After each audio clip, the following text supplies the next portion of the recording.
کھیتوں کی چڑیل کی کہانی۔ ایک گاؤں تھا جہاں سب کی زندگی کھیتی باڑی پر منحصر تھی۔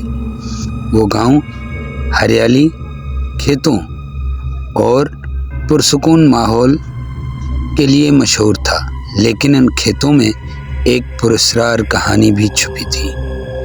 گاؤں کے بوڑھے لوگ اکثر ذکر کرتے تھے کہ رات کے وقت کھیتوں میں ایک چڑیل پھرتی ہے جو تنہا لوگوں کو اپنی گرفت میں لے لیتی ہے۔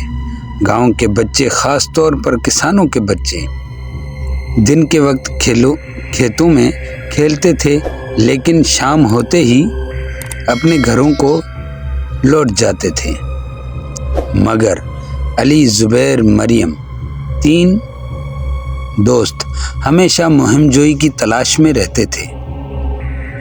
ایک رات انہوں نے فیصلہ کیا کہ وہ کھیتوں میں جا کر دیکھیں گے کہ یہ چڑیل کی کہانی سچ ہے یا کوئی گپ۔ یہ تینوں چپکے سے اپنے گھروں سے نکلے اور کھیتوں کی طرف چل دیے۔ رات گہری تھی اور چاند کی مدھم روشنی کھیتوں پر پڑ رہی تھی۔ جیسے ہی وہ کھیتوں کے بیچ پہنچے، ہوا میں ایک عجیب سی سردی اور خاموشی چھا گئی۔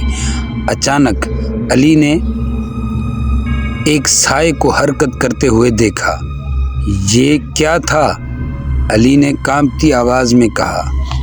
شاید ہوا کا جھونکا تھا، زبیر نے ہنستے ہوئے جواب دیا، لیکن اس کی آواز میں بھی خوف نمایاں تھا۔ اچانک ایک عورت کی ہلکی سی ہنسی کی آواز آئی جو خاموشی کو چیرتی ہوئی ان کے کانوں تک پہنچی۔ وہ تینوں ساکن ہو گئے۔ ہنسی کے ساتھ کھیتوں کے ایک حصے میں روشنی کی جھلملاہٹ نظر آئی۔ مریم نے کانپتے ہوئے کہا، یہ جگہ اچھی نہیں لگ رہی، ہمیں واپس چلنا چاہیے۔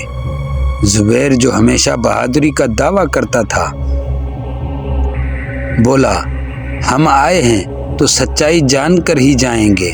وہ روشنی کی سمت بڑھنے لگا، باقی دونوں بھی اس کے پیچھے چل پڑے۔ جیسے ہی وہ روشنی کے قریب پہنچے، انہوں نے دیکھا کہ ایک عورت سفید لباس پہنے ہوئے کھیتوں کے بیچ کھڑی ہے۔ اس کا چہرہ دھند میں چھپا ہوا تھا، لیکن اس کے لمبے ناخن اور الجھے بال صاف دکھائی دے رہے تھے۔ کون ہو تم؟ علی نے لرزتی ہوئی آواز میں پوچھا۔ وہ عورت دھیرے دھیرے ان کی طرف بڑھنے لگی، اس کے قدموں کی آواز جیسے زمین کو ہلا رہی ہو۔ مریم چیخ اٹھی اور بھاگنے لگی۔ علی اور زبیر بھی پیچھے مڑ کر دوڑ پڑے۔ جب وہ گاؤں کے قریب پہنچے تو عورت کی آواز ایک بار پھر ان کے کانوں میں گونجی، واپس مت آنا ورنہ کبھی واپس نہیں جا پاؤ گے۔ وہ تینوں خوف زدہ حالت میں اپنے گھروں کو پہنچے اور ساری بات اپنے والدین کو بتائی۔ گاؤں کے بزرگوں نے کہا، ہم نے کہا تھا نا کہ ایک رات کے وقت کھیتوں میں مت جانا۔ وہ چڑیل صرف ان لوگوں کو ڈراتی ہے جو اس کی وارننگ کو نظر انداز کرتے ہیں۔ اس دن کے بعد کسی نے کھیتوں میں رات کے وقت جانے کی ہمت نہیں کی، اور کھیتوں کی چڑیل کی کہانی ہمیشہ کے لیے راز بن گئی۔